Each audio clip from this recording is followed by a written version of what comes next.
Tonight on the Fanatic Forum, we got a good one for you today. All sorts of geekery abounding, but most importantly, we're talking cartoons with an actual cartoon. This is unprecedented here. But yeah, we're going to do that right after this.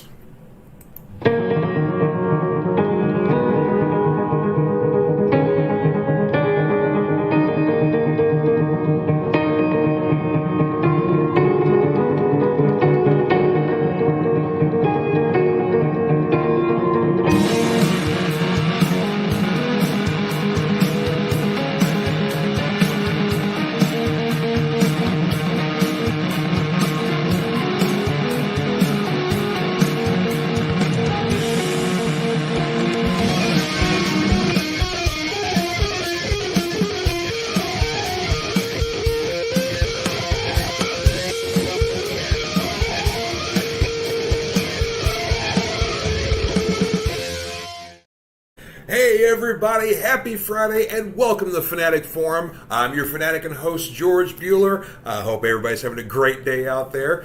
It is San Diego Comic-Con weekend, though it's a little bit more different of a con this weekend because of the writers and actors strike. So it's a con actually about comics. Imagine that. But we're going to talk probably a little bit more about that next week with my guest, Andrea Starnes. I'm looking forward to having her back on the show. But of course, this week on the show, we are talking tunes. We got all kinds of fun stuff. But I first got to do my little spiel here, because if this is the first time you're tuning into the Fanatic Forum, thank you for joining us here. This is a show all about geekery, comic books, movies, TV, music, wrestling, video games, what have you. I'm a geek in all ways, shapes, and forms, have been for a very long time, and I like to share my passions with you guys, and like that for you guys to do that with me as well. So this is a forum open to everybody here, so welcome one and all. But most importantly, we got to welcome our special guest this week here, one of our brand new hosts here on the Cereal Box Network here, our buddy, Mr. Cade Hawkins, host of Cartoon Commotion. How you doing, sir? Hiya, friends. Hiya, George. I'm doing good. I'm having a good night. I'm excited to be here. Well, we're excited to have you on here. I mean, like I said at the top of the show, this is unprecedented. We get to talk about cartoons with a cartoon. I know, right?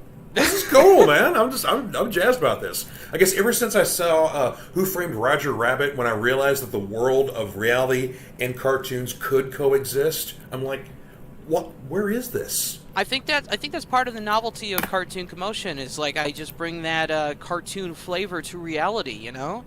I think there's sort of a novelty in it, talking with a cartoon character, and I am happy to oblige.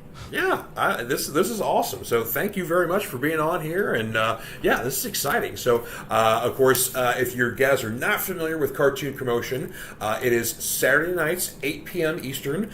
Of course, you do that every other week. It's going to be 2 episodes a month, and the schedule varies, but we put them out way in advance. You get this sort of like notification system, so you can come on and you can set a reminder to come and be a part of the audience, and we would love to have you there. At Cartoon Commotion, we say that the live chat is the commotion, so there you go. Come and be a part of the commotion.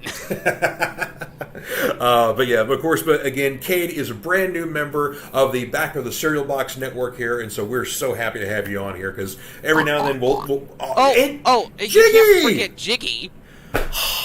Jiggy's always around, and he has prepared something for tonight. Jiggy's my pet pig. He helps me analyze animation, and he's in every show, and he has prepared for you all a very special little what is it called? It's like not a parody, but a cover of the G.I. Joe theme from the movie. Sweet, please. From the first animated movie. Oh, you want to hear it now? Yeah, I mean, if or we want to save it for later, however you want to do that. I think he wants to play it now. Jiggy, I don't want to pressure you, buddy, but I appreciate you being here. I love you, man, and so you know what, rock out, buddy.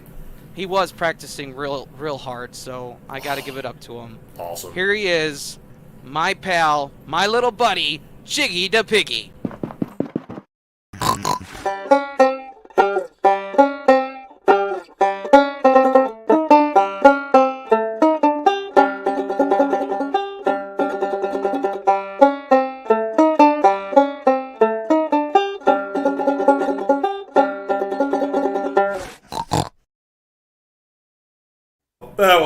awesome. Cobra! You could hear it. You could almost hear it in between the strumming. That was epicness. Yeah, exactly, because the intro for the 1987 G.I. Joe the movie was epic. Like, I was ready to leave the theater at the end of the intro. It's like, this is amazing. That was it. That's all you needed. This is the greatest movie I've ever seen in my life. Well, we don't need anything more. Yeah, I'm just stop it there.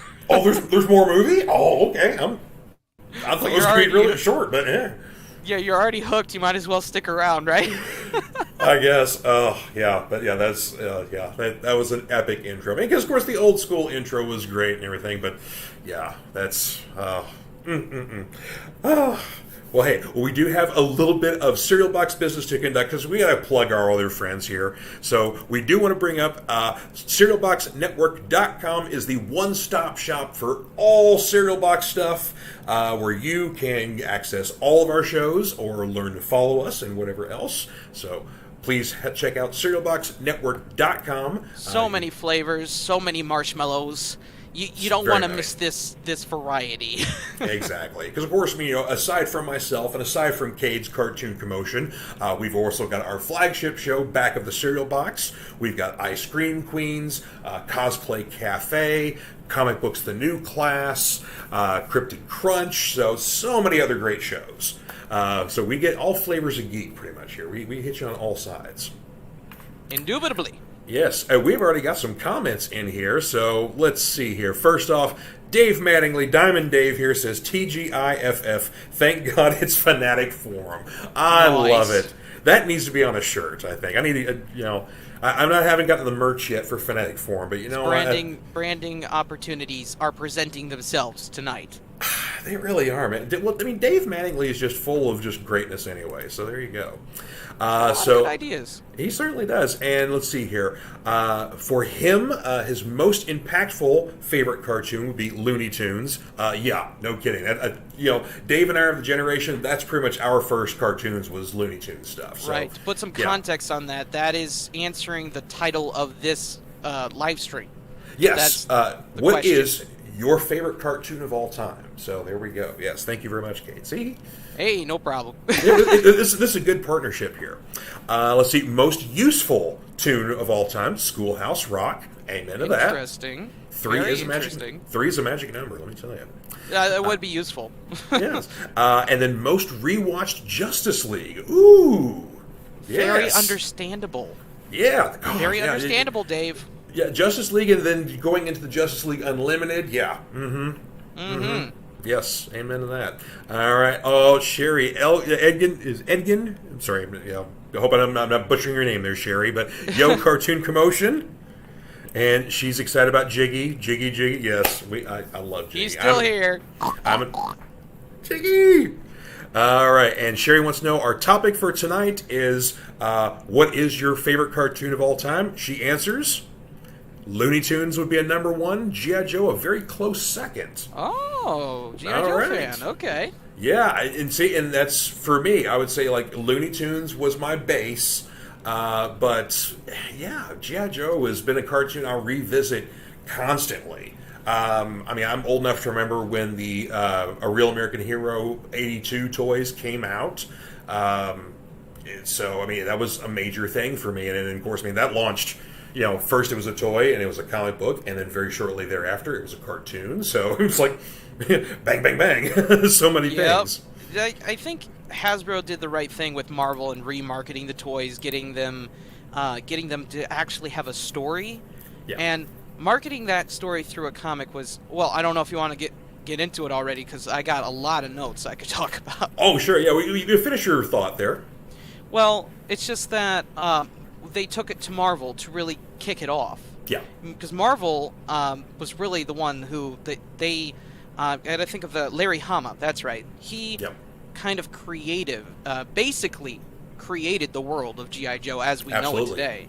Yeah. And he provided the backstories for all of the characters that are on the back of the toys, and all of that went into the 1983 show in its early production.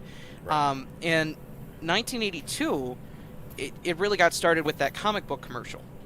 Yeah. The comic book commercial was their very clever way of marketing the toys, because at the time there were heavier restrictions on animation and what they could promote in animation.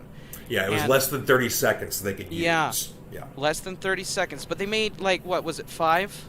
Five of those? And that's the thing. Those 5 commercials were all, like, clips of the, the basic. And actually, here's an interesting thing. You brought that up here. So let's see. Right on. Let me take that out. I got a segue. Yes, sir. You did get an excellent segue here, because let's see here. Let's show this video here of the original 1982 commercial for G.I. Joe here. Fight for freedom wherever there's trouble. G.I. Joe is there.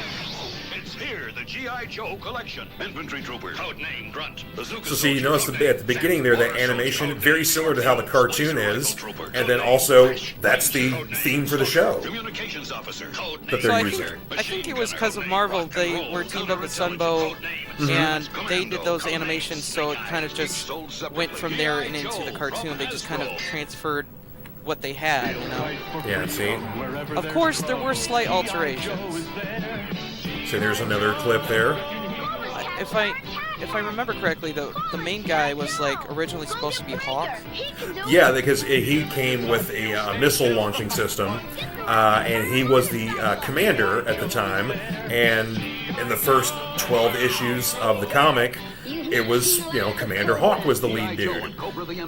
Yeah, and it was like in that first comic commercial, like they started out with like a guy that looked like Duke, but he was supposed to be Hawk.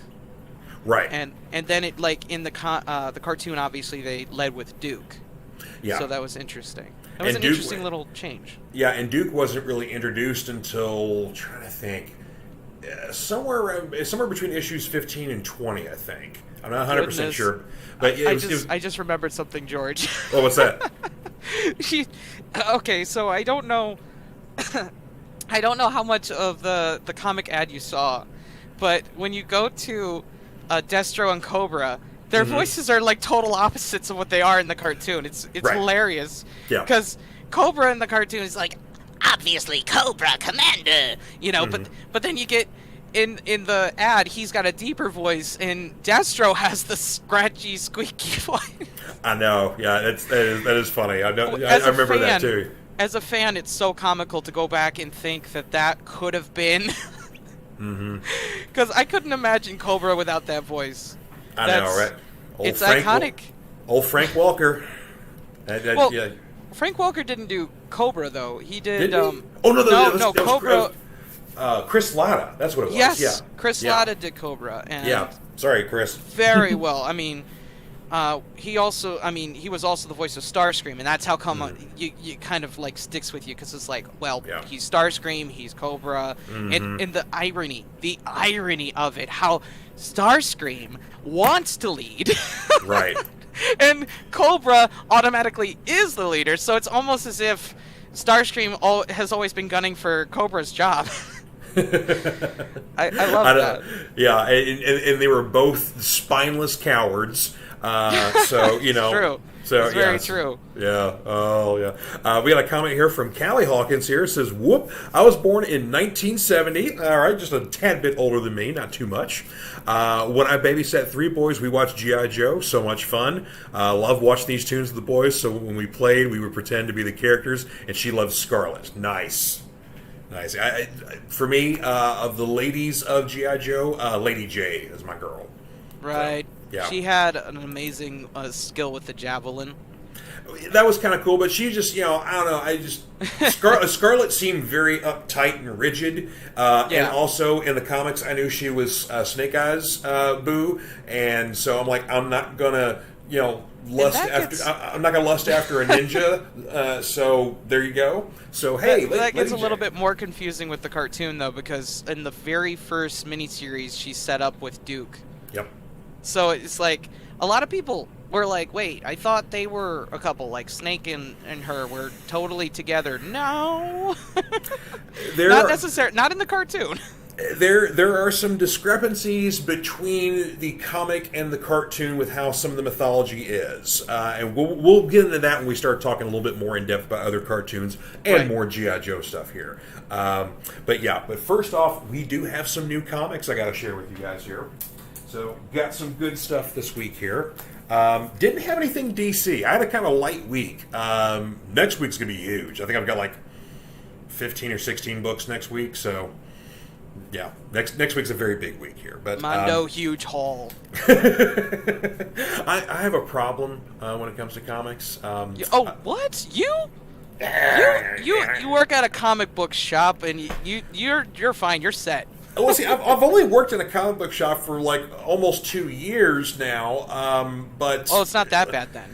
Well, but I've been a comic book reader since I was 3, so that makes it 45 years that I've been a comic fan, so it's a problem. Yeah. I'm a lifelong addict. At this point, you need counseling. Got it. If there's counseling available, I don't know. At least for comic fans, I'm not sure here. Yeah, I tried like a week not watching cartoons, but it didn't really work out because it's kind of like Lifeblood at this point. I mean, look at me.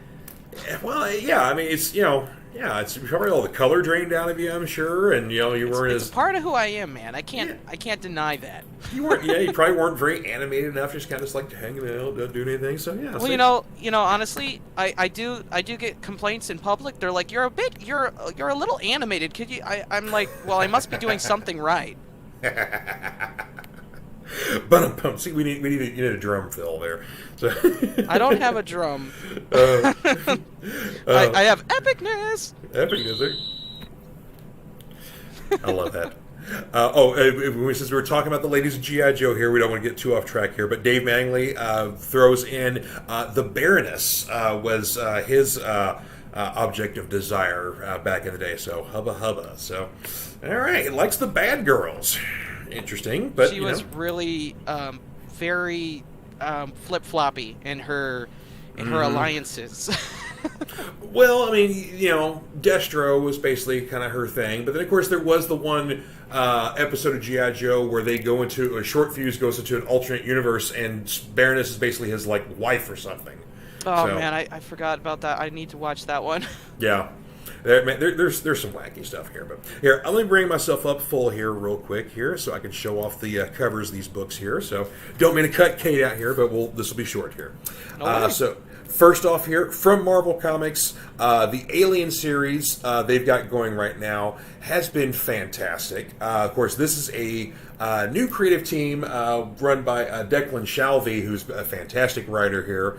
But issue 4 is kind of that oh damn part of the movie where you think all is lost, and then we gotta get a wonderful moment at the end where possible salvation. But basically the plot of this particular series is we have a terraforming group on a ice planet trying to basically look for viable water sources, and what their corporation basically did not tell them was they weren't alone on this planet, and buried underneath the ice was a whole lot of those guys. So yeah, very, very awful sort of stuff. But yeah, if you're an Alien fan though, the 12-issue series that Philip Kennedy Johnson did was excellent. But this series here that Declan Shalvey's been doing, yeah, enjoy it very much here. Big premiere this week here. Blade's got a new series here. This is a fantastic series. If you are a fan of Blade and the Marvel horror comics, you can't get better than this. This is everything you would want in a Blade book.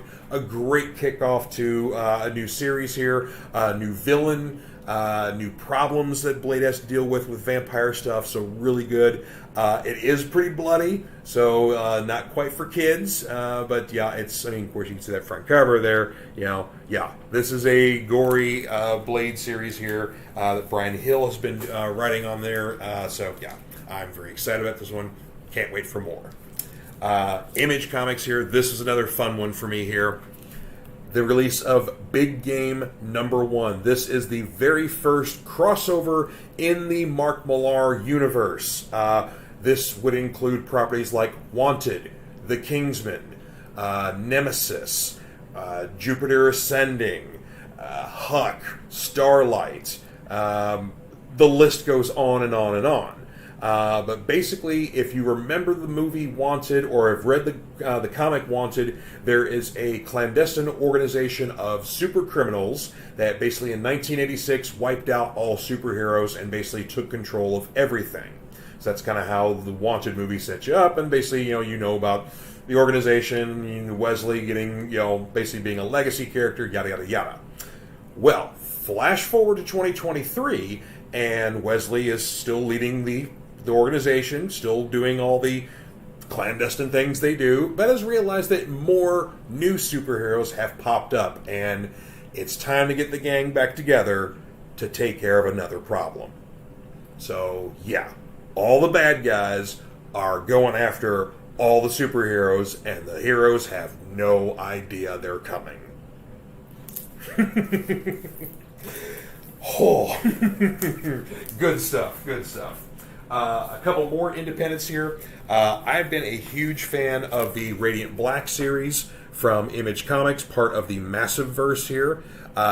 Rings a little bit like Power Rangers, a little bit like Invincible. So just been a fantastic, fun, kind of coming-of-age superhero story here. Issue 25, yes, 25 here. Bit of a pivotal issue here. If you're a fan of the series, you know that issue 24 kind of left us on a cliffhanger. Our heroes have basically been sharing the Radiant Black powers, and basically the powers aren't built to be shared. So a decision had to be made. One of them has to choose who's going to wear the Radiant, who's going to be the hero. So this is that issue. This is that choice. But there's a bit of a hitch. That's right.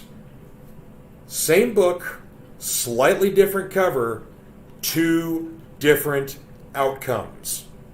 So, depending on which issue you picked up, if you only got one book, you saw one outcome, but if your buddy picked up the other one, he saw an entirely different ending. So, very cool gimmick. Not sure how long they're going to do that, because basically now you're essentially going to have to print two different issues for every single book. Maybe, maybe not. I don't know. But, yeah, that's a thing. And lastly, our final book for today from Boom Studios, the longly awaited second issue of A Vicious Circle by Mattson Tomlin and Lee Bermejo. This has been a fantastic series, and it's only one issue deep, but issue 2 did not fail. This is a time travel story, a very interesting one. Basically, you have essentially a good guy and a bad guy, both on the opposite sides of the mission, and they are essentially tethered together with each other through time. So if one of them gets hurt, killed, whatever else, and happens to die, the other one goes with it, and they're now basically kind of like Quantum Leap. They keep getting put in different time periods. And so they've been in the future, they've been in the past, they've been prehistoric era, all sorts of stuff like that. But a fascinating story here. Mattson Tomlin does a great job, but really what you come for is the art by the great Lee Bermejo, one of my all-time favorite artists. We know him from a lot of Batman stuff, especially he bust on the scene with the Batman Noel storyline, which was kind of a telling of a Christmas carol with Batman. But a fantastic story, beautiful art, but yeah, Lee's art is just gorgeous. That is painted, beautiful art there. He does the covers. This is what the interior of the book will look like as well. The fascinating thing, too, is that Lee has, like, his style will change depending on the time period that they're in. So you see how much of a talented artist that he is. So it's just fascinating stuff here. So, anywho, so there you go. There are your comic recommendations for this week. I love time travel stories. A Vicious Circle is supposed to be a quarterly release book because it's that prestige format, and Lee kind of takes his time with his art. But the second issue was more than a quarter. It was more like 6 months. You know, actually, no, it's closer to 9. Yeah, it was close. Like there was a large gap between issues 1 and 2 to the point where customers asked about it for a while, like, when's issue 2 coming out? When's issue 2 coming out? And then they finally stopped asking about it. Because, like, we don't know. Buy issue 1 again. It's cool because, like, when you take your time with art, it really is good. I mean, there's a huge difference between something that's just mass pumped out and something that you really took your time on. Yeah. And so that it shows. It shows. And obviously they really wanted it because the first one, I mean, everyone was saying, where's 2? Yeah, exactly. So there you go. There's some evidence right there. Take your time with your work. It'll be great. It will be, yeah. And of course, yeah, with Bermejo, it's worth paying off. Dave had a question here about one of my comics. Asked about how many issues Big Game's supposed to go. I believe 5 is how long the series is supposed to go. Now, I don't know if the other books that will be involved with it are tying in, or if this is just you follow the 5-issue crossover and then basically you'll start noticing characters from your other books dropping off. I'm not sure how that's going to go. But I believe the main series is 5 books. So, but yeah, it's, again, Mark Millar, Pepe Larraz doing the art. It's a lot of fun, but it's evil kind of fun. Because, yeah, again, this one's all about the bad guys. Let's see here. Another comment here. We were talking about the Baroness. Callie Hawkins, not a fan. Says the Baroness was kind of slimy. Well, yeah, she's very kind of slimy. So. Well, what I meant earlier was that she would very quickly jump teams if it benefited her. Yeah. Whatever would benefit her, and then double cross them right away. So. Baroness was very slick like that, so I guess slimy and slick go very well with those in descriptive terms. very true. So, Sherry Eggins chiming in here says, George, I love when you and Cade get together. Lots of laughs and loads of information. I love comics. Great info about the new ones out there. Thank you very much, Sherry. I appreciate that. And yeah, I love getting together too. We have good energy together. So, Sherry's got another comment here. Anything with Batman is awesome. That's another favorite of mine. Batman the Animated Series, top notch. Yes. Batman Animated. Yes, that was something I wanted to touch on, but I wasn't. Okay, so I got to be honest with the question, like your favorite cartoon of all time. I wasn't exactly sure where we were going to take this because we could go all over the place. And for me personally, I mean, I'm a living cartoon character. I love so many cartoons. Well, see, that's what I was curious about. It's like, does a cartoon still watch cartoons, or do you just like watch documentaries about like cheese making? George, do you really have to ask? Like, because Jiggy and I, that's all we do. I mean, I know. My show is called Cartoon Commotion. George. But that's the thing is that in your downtime, this is what you do professionally. But in your downtime, Okay, to answer the for me, I read actual books that don't have pictures in them. On occasion, I do. It's not so. Well, I read. Okay, let's put it this way. I read like at least, on the bare minimum, 8. And the maximum 20 comics a week, but I also fit in some actual book reading as well. So, all right then, George. I feel like I have 2 questions to answer here. Okay. I have what I do on my downtime. So, to cleanse the palate between cartoons, I typically watch 80s and 90s sitcoms. There you go. And live-action sitcoms, I honestly just finished Boy Meets World a little while ago. It was great. Nice. I loved it. Nice. I especially loved how crazy his older brother got. It felt very relatable because I'm kind of nuts. Right on. And then the second question was about comics and books. So my thinking is, I got to be completely honest. I got reading for comics. Like I wanted to know what the characters were saying. That was it. Regular books, they just didn't stimulate my mind enough. I've read 2 books in my life, 2 real full books.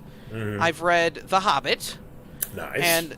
And I couldn't get through Lord of the Rings because I've seen the movies and I've seen the extended editions, so I've basically read them. Yeah. And then it's a big book. It is. Yeah. I read the short story, The Christmas Carol. A Christmas Carol. There you go. Nice. My favorite, because my favorite Christmas movie is the Man Who Invented Christmas. Oh yeah, it is amazing, and getting the book was that context that I needed for completely understanding the world that he was constructing in his mind. So there you go.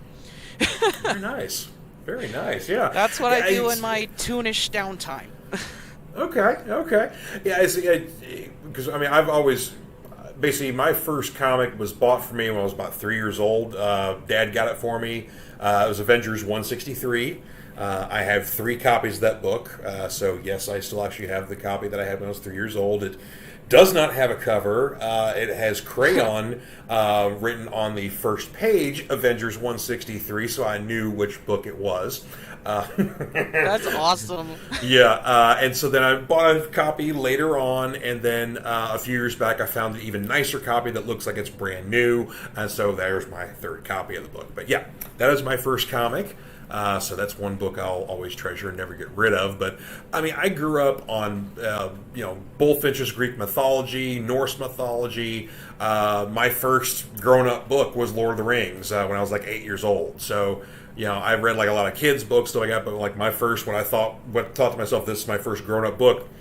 LOTR, baby. Oh, 8 yeah. years old. I actually forgot. I did read a lot of, like, I guess, kids' fiction growing up, but I don't know. Like, I never considered, they were always very, very vivid in comparison to, like, regular books. Yeah. So, I don't know. I wouldn't think that's... My reading was really comics. Nice. Okay. So I did a lot of that.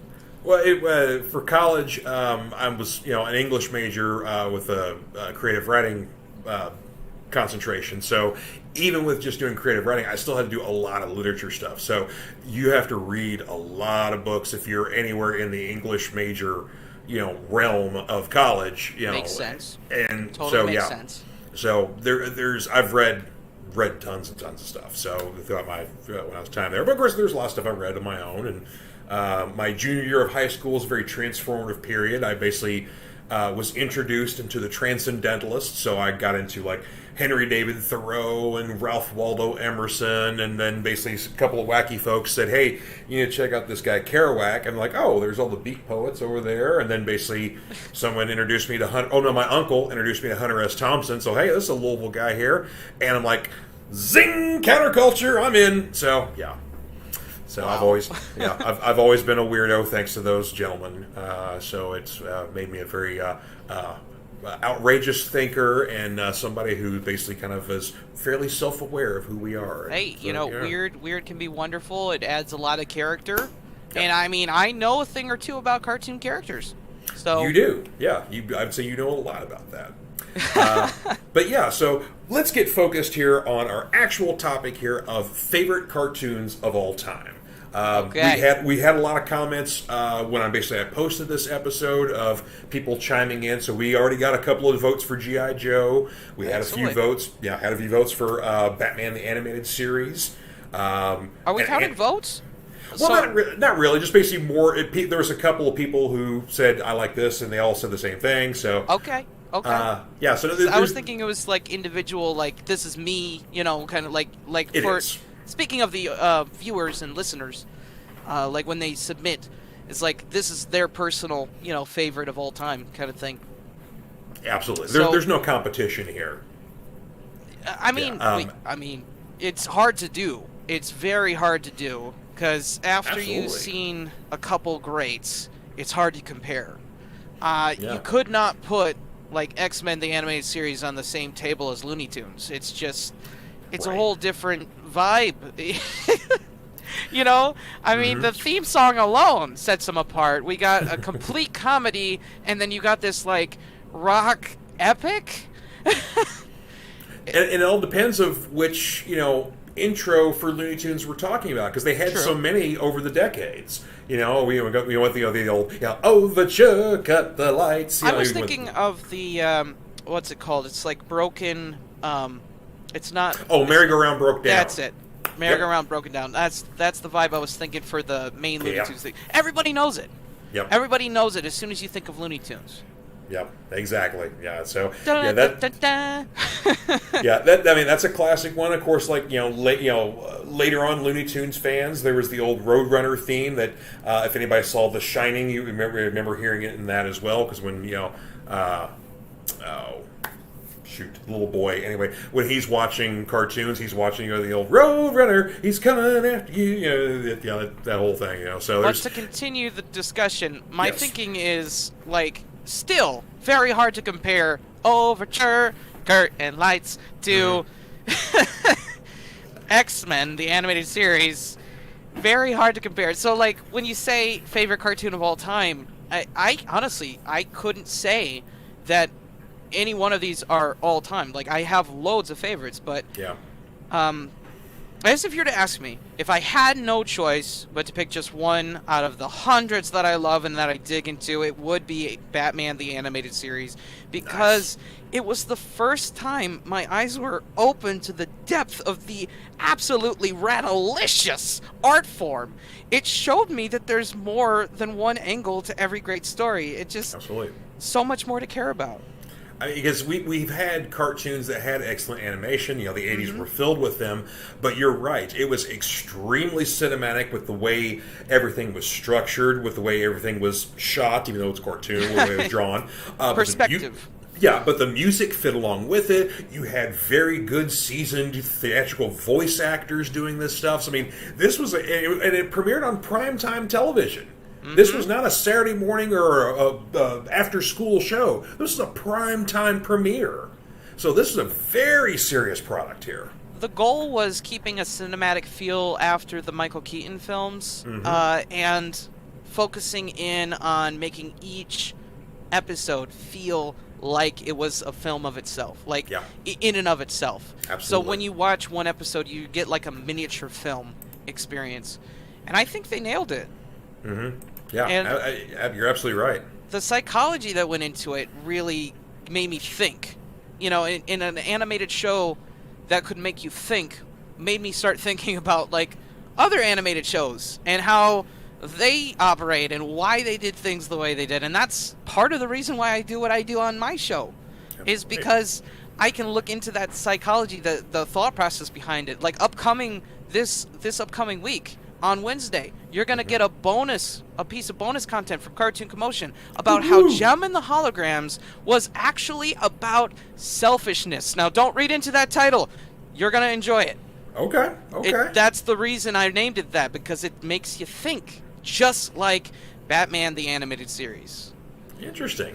Yeah, it's one thing, too, to plug, your show in Cartoon Commotion, is that you really do delve into the cartoons and kind of delve into some of the psychology of what the show was structured around, or why the show was the way it was, or what lessons it's trying to impart on children.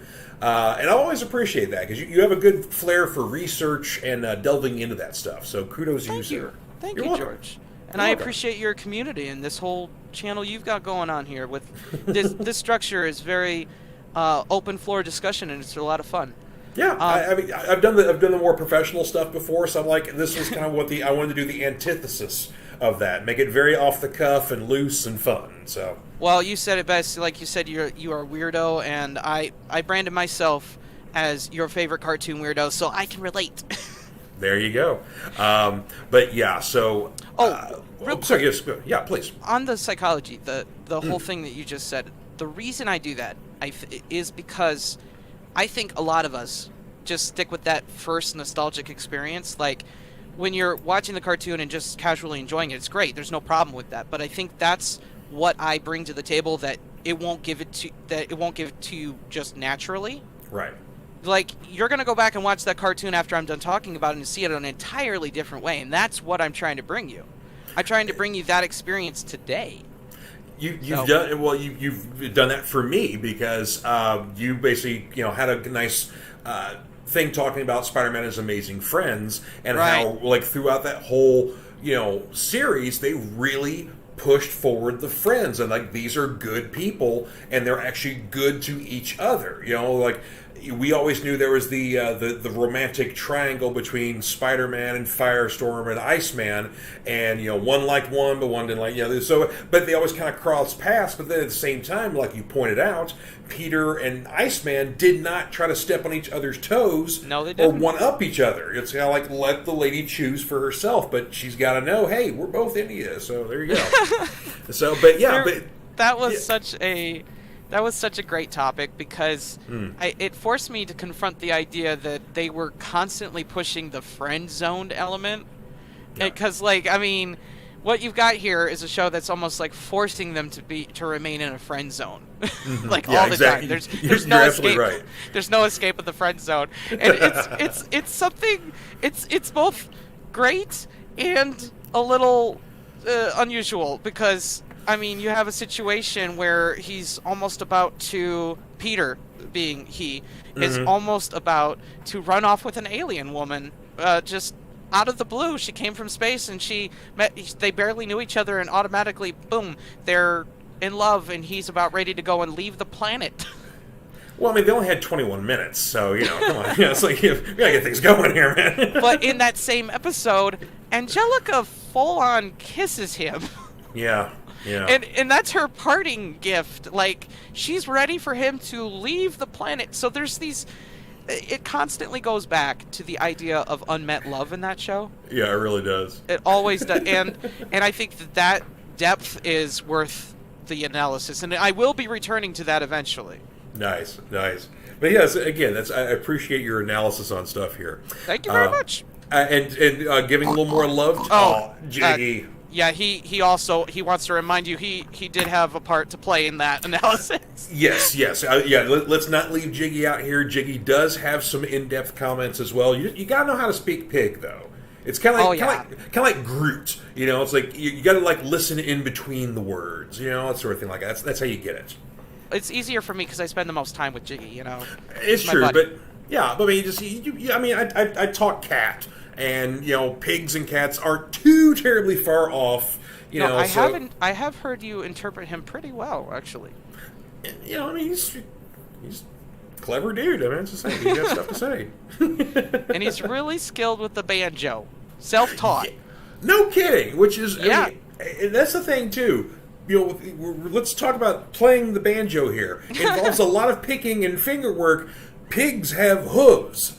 So it's like a hoof pick, man. Yeah. So it's like that's that's the thing is a lot of times good banjo players don't use a pick. Sometimes they use the fingers, and so I'm impressed all around with Jiggy. Really. Well, you got to think it's also cartoon physics we work with, so it's a lot easier. Very true. It's a lot easier for Jiggy than a typical pig to play the banjo. I'm sure that hoof has a little bit of flexibility to it. I would like to see someone make a video where they try to get a pig to play the banjo, like a real pig, like outside of animation. Yeah. That would be interesting to see how well they pick up the tunes, Pigs are pretty smart animals anyway, so just saying, Oh, and if you guys want to leave a comment, what other theme songs should Jiggy do a cover of? That would be interesting. Okay. The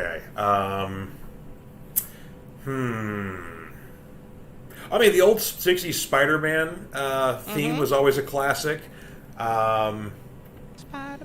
Spider-Man. Yeah, that's the one. Let's see here. We were talking about the old Looney Tunes Merry Melody stuff. So there's a lot of classic stuff in there. So very much so. Well, speaking in the realm of favorite cartoons, 80s and 90s, that's kind of what we do on Cartoon Commotion. Mm-hmm. Just for a quick spiel, we're plugging all the time here. What we do on Cartoon Commotion is we go back through the cartoons of yesterday in the 80s and 90s to provide you a new perspective nowadays for your life today. And Jiggy helps me with all of that, and he does covers of theme songs from all kinds of 80s and 90s cartoons. Mm-hmm. He did, at the start of this show, he did the G.I. Joe movie theme. He sat down and listened to that thing so many times. I am so proud of my little ham. You did a good job, buddy. Way to go, Jiggy. I'm impressed. So, but yeah, and that's the thing too is if even if it's a show you're not familiar with, Cade does a great job of breaking things down and really just kind of just welcoming you in, introducing you to these shows here. I mean, if it's something you're not familiar with, I mean, come on, we talked about Mr. T and Chuck Norris and the Karate Commandos that was about so a much month fun. ago. Oh, yeah. Dude, I'm having flashbacks. Well, I mean, because both those shows are both ridiculous in their own way, shape, and form. More so the Karate Commandos show. Yeah, Mr. T was better. Come on. Oh, yeah, absolutely. Yeah, here's a funny thing, too. A nice funny aside. Marvel did do a Chuck Norris Karate Commandos comic book. Right. And if we remember that the cartoon only made it 5 episodes, the comic, 4 issues. Wow, it got even one less than the show. Honestly, I should be disappointed, but I'm kind of just, am I at a point where I'm just expecting this? Yeah, it really is. And honestly, the best part of the show was not the actual cartoon. It's the Chuck Norris PSAs before and after each episode that could have easily been titled Bored and Awkward. So it could be Chuck Norris, bored and confused. Yes, very, very confused. Wow. Yeah, so I mean, it's like we're talking about fire safety on an episode we're in Antarctica or something like that, or be yourself, kids. Here's the episode Island of the Living Dead, and that was like real zombies. What? That was real Okay, so do I want to go this far and suggest that this episode might have actually inspired Scooby-Doo Zombie Island? Possibly. Because it's a very similar theme with the whole voodoo and everything, and the zombies, it's... Yeah. But be yourself. Yeah, be yourself, kids. Be yourself. That was so great. I mean, by great, I mean terrible. Right, yeah, but sometimes, but see, that's the thing. I am an appreciator of things that are great when they are actually terrible. Like one of my all-time favorite movies is Attack of the Killer Tomatoes, the original. They made a cartoon of that. Yes, they did. It was a very good cartoon, too. The irony in this whole flashback here is that Mr. T was actually pretty good. It was. I mean, it had the same corniness, but I think the thing that made it great was that Mr. T genuinely cared, and that came through. You could see that, and then, because when he was talking about the kids and stuff, he genuinely meant it. Yeah, and in real life, like his PSA segments, you could see that when he was giving those messages, he wanted to make sure that the audience genuinely, the kids watching, genuinely felt that he cared. Absolutely. So, I guess Mr. T won out because he was Mr. T. Well, he was authentic. Yeah, you're absolutely right. He was. I mean, that's the thing is that you see Mr. T, from in 1983, you see Mr. T in 2023. Same dude. He's just a little older, a little smaller, but his message is the same. Don't do drugs, love your mama, listen to your teachers and stuff like that, and all the good positive stuff. Be your best self, sort of thing like that. And that's been his message for decades. So, and of course, he made it, tasty breakfast cereal too. So, the corniness of the show matched the sweetened corn cereal that he sold in stores. So, the cereal had like a picture of him as a cartoon character, and then the cereals were the cereal bits were shaped like teas. Like teas, yeah. And I think that is just it was just Captain Crunch. It was just Captain Crunch. But it's iconic. It is actually, it absolutely is iconic. But it was basically just Captain Crunch shaped like teas. So. Or was it Captain T? There you go. That's a chicken or egg sort of question there. Well, actually, even better, they could have rebranded the cereal as Captain Crunch, but Mr. T edition. Oh, there you go. Yeah. See, we need a comeback. We need a comeback here. We got a bunch of comments here, so don't want to leave the folks out here. Ryan Permission, one of our other fellow co-hosts here, the host of Box Network. There's a bunch of shows he does. There's a couple that. And there's I a couple quote. I quote. Comic Books, The New Class. Mm-hmm. That's a good show. Does that with Crayley. Yep. And I like that show being an old school comic reader because I like to live vicariously through new readers because, I've been reading for 40 plus years, so unless it's brand new, I've pretty much read it all.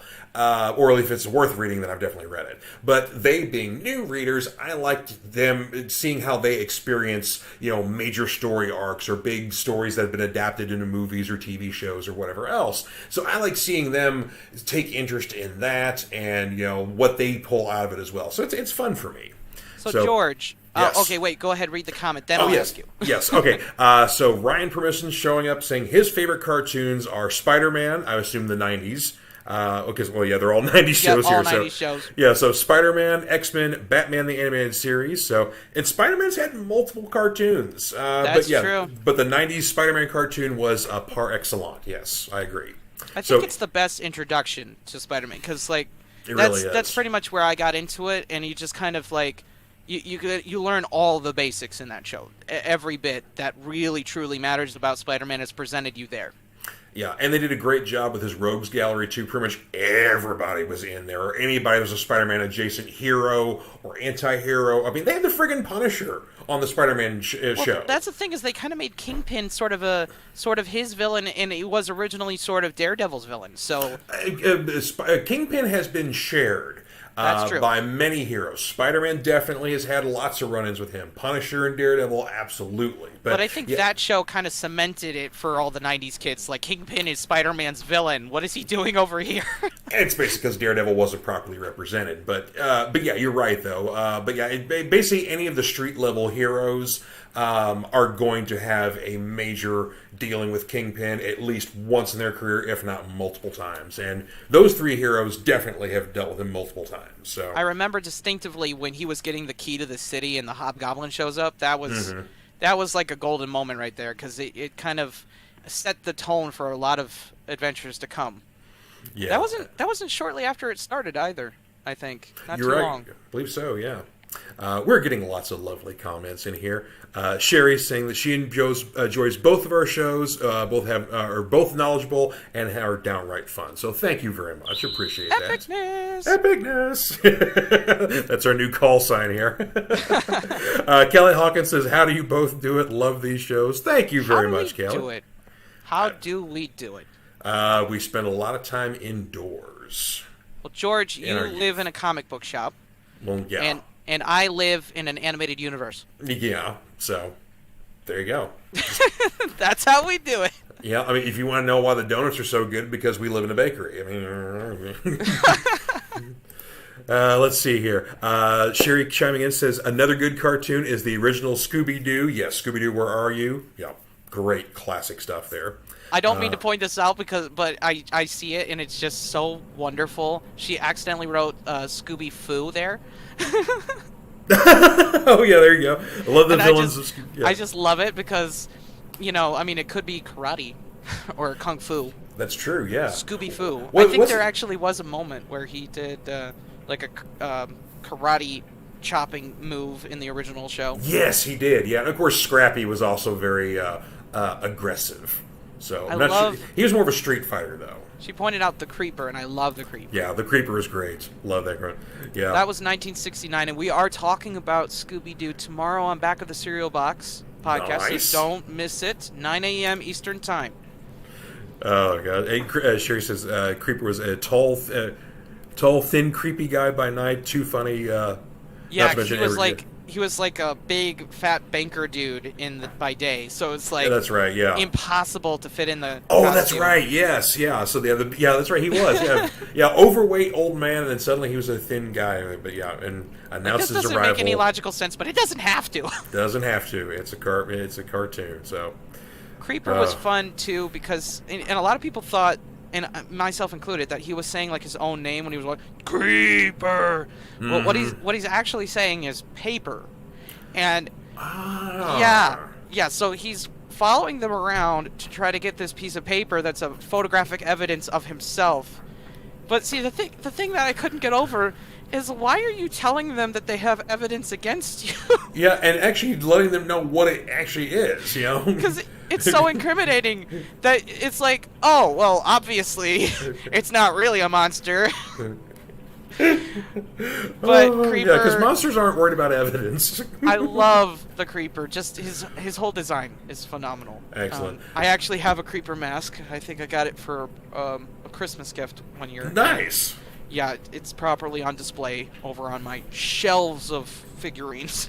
Actually, I got a few of those figures myself back over here. Yes, let's go over that a little bit. So, on top row, is that G.I. Joe? Yeah, so all the stuff up here, those are the G.I. Joe classifieds. So right now, my collection is Duke, Snake Eyes, Stalker, Flint, my girl Lady J, Zartan, the Cobra Island Firefly. That was a Target exclusive, but they're coming out with a more traditional Firefly here in the near future.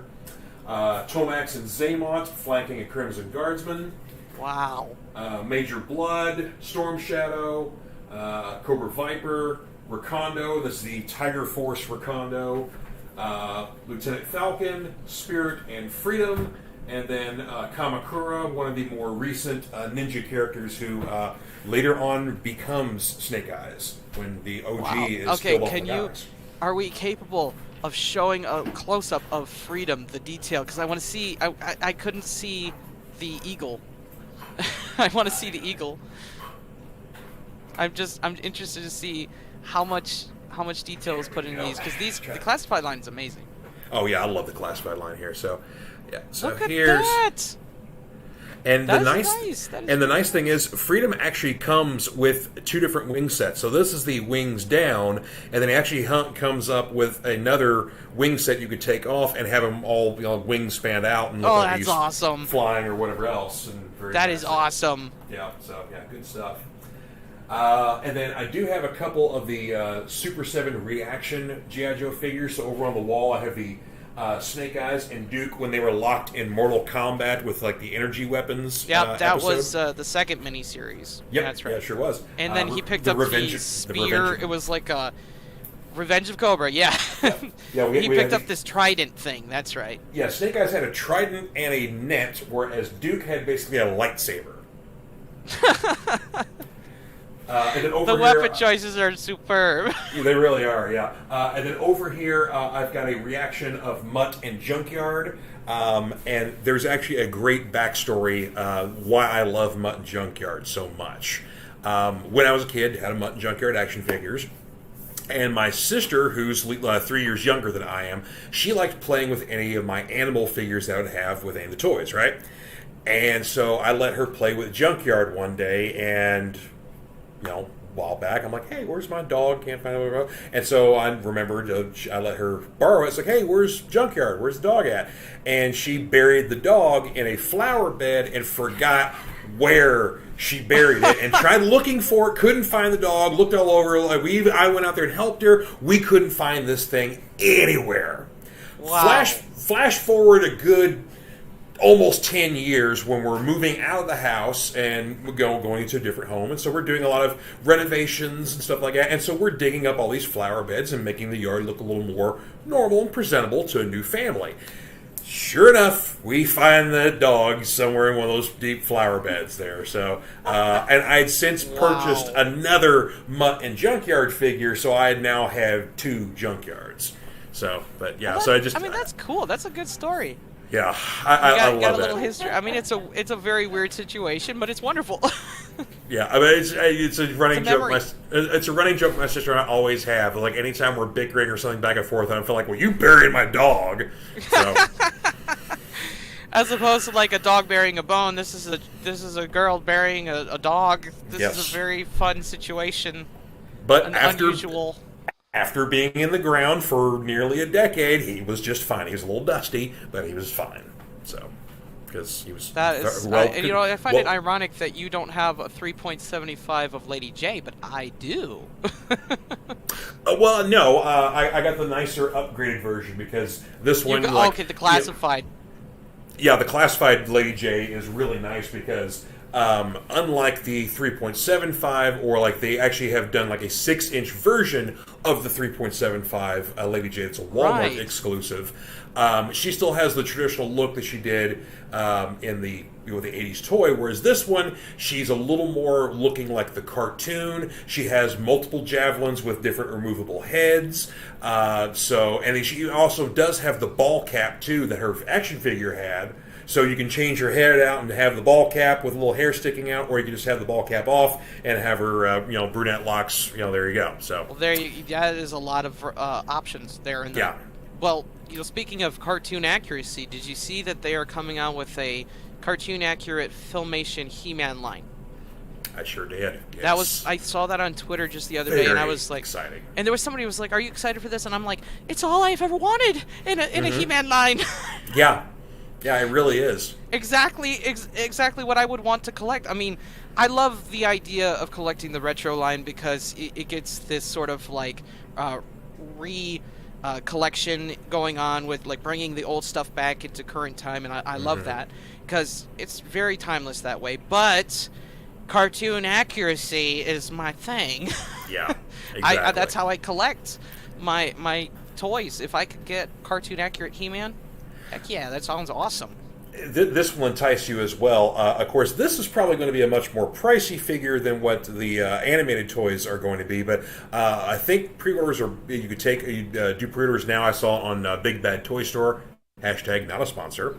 But there is I can't remember the name of the company that's putting it out, but it's basically a deluxe He-Man figure. This is like a nice like display quality kind of He-Man figure. I believe he's like a 12-inch tall, sort of thing like that. Lots of articulation. The weapons have metal, like coating on them, cloth, clothing, sort of stuff like that. But his level of posability is amazing, and the two most iconic He-Man poses from the cartoon that you could never ever do with any figure, you can do with this figure. Where he's basically holding the sword aloft, doing the I have the power sort of thing, and the sword can be straight up vertical and not like at a weird sideways angle or whatever else because your He-Man can't bend his wrist. That is something, because you still cannot do that with the Super 7 Lion-O. Right. You still can't. I mean, I have the Super 7 Lion-O, you cannot hold it straight up. I've got this is the Origins He-Man line that you can find on toy shelves today. Excellent. They have a little more posability, but not much. But the other iconic pose that He-Man you always seen him do is basically holding the sword like this, where he's about ready to launch it over to Cringer and turn him into Battle Cat. This toy can do this pose as well. So great posability, wonderful cloth and metal and stuff like that, and a price tag of $250. For just $250, you can do the 2.5 poses that you could never do before, and with realistic cloth. What more could you want? I mean, it's the absolute ultimate He-Man figure. I'm like, good Lord. Yeah. Yes. I mean, if reasonably so, we got to admit that is the ultimate figure of He-Man. Absolutely. Did we get more comments? I see. Oh, we got lots of comments here. We don't want to forget our folks here. So, talking more about the Mr. T cartoon, Dave Mangley chiming in saying, to be fair, real life Mr. T is 80% cartoon. He wrote that kind of like it's a bad thing. No, it's not. It really isn't. It's but not. It's a good it's a good explanation though. It's true. Dave also chiming in saying, speaking of celebrity cartoons, he enjoyed the Jackie Chan adventures. Yes. Now we got to talk about irony here, because Jackie Chan Adventures was not actually voiced by Jackie Chan. Yeah, no kidding. Yeah. Now see, Mr. T voiced Mr. T. And even Chuck Norris sort of voiced Chuck Norris. I mean, he was Chuck Norris. He was. I mean, he voiced Chuck Norris in the way that only Chuck Norris can voice something, in the most monotone, non-emotional way ever. I think we need to stop making Chuck Norris jokes and start making Tom Selleck jokes. To be fair. I like Tom Selleck, though. No, in a good way. Oh, okay, yeah. Like like only Chuck Norris can prevent wildfires. Oh, yes, that's right. But like, start putting Tom Selleck in there, because honestly, he could act. He could, yeah, very much so. Dave chiming in saying that Captain Crunch oops all Mr. T's. See, I love there it. You go. Yeah, I love it. Here. That's the new combo that they need to do. Yeah, absolutely. Oh, Bring it back. And Dave makes a good plug here for our buddy Ryan Permisson. After this show, or actually probably going on right now, maybe just started, he's doing a watch-along of the original Pirates of the Caribbean, Curse of the Black Pearl. So, wow. Yeah, there you go. So, and after sitting watching us have fun there, you can sit and watch a movie and hear other people talk about it. So if you're not, it's like a podcast, but without the visual. You gotta sit and watch the movie. It's hard for me to grasp the concept. you have to basically provide your own visual, essentially, because they don't have the rights to actually show the movie while they're sitting there talking about it. So you can watch it at the privacy of your own home, or you watch it on your phone. You get streaming. You've got video stores. I highly recommend you find a video store, much like a comic store. They are small businesses that need your support. They have video stores again? They do. It's usually it's a resale, but it's in the sense of like video game store, but they have other options. I have That's cool. Okay. I have a couple that are an hour away from me. Nice. And so I make a trip out there every now and then. I'm going out there on the 29th, going to be repping the brand, and we're going to be hitting up a couple video stores. My favorite is Media Reload. Nice. Okay. That's pretty cool. I like that. So if you want to look them up, they're in Michigan. That's where my human world resides. Absolutely. Dave Mattingly chiming in saying the 90s Spider-Man cartoon even included the Spider-Verse and the Spot. Yes, he did. So, the 90s Spider-Man cartoon included just so much of the Spider-Man mythology here. Gotta say that Spider-Verse ending was, I mean, to be fair, that was the first time we got the real Spider-Verse. That's where it happened. I know, right? That was pretty cool. A lot of firsts in the 90s, guys. Let's see here. Oh, Sherry commenting on all of our the figures I was showing off there. So Sherry asked me to show off my loot, which we just did there. Did we know how Snake Eyes came to exist? Okay, so basically, with the original toy line, it came with like the Ninja Commando, and I think he wasn't, the ninja stuff didn't come until later on. He was labeled as a commando. Yeah. So but it was always kind of like the stealth op or something. Right. Because he was always in the black suit. I mean, in the original miniseries, he was in sort of a ninja blue, like a. It was the same suit, but it was kind of tinted bluish. Yeah, you're right. And it only got a little darker upon the second miniseries with the Revenge of Cobra. Right. And it changed form a little. It got more iconic Snake Eyes. But basically the visor kind of thing came with the second model of the character in what was like 84, something like that. And that's what kind of everybody is now kind of accepted as the iconic Snake Eyes, like you said. That's where you first got his ninja sword too, and he comes with the Timber the Wolf. So yeah. So that was Ninja Snake Eyes, or strange enough, as a lot of kids back in the day for some reason called him Electric Snake Eyes. I don't know why they called him Electric. That is interesting.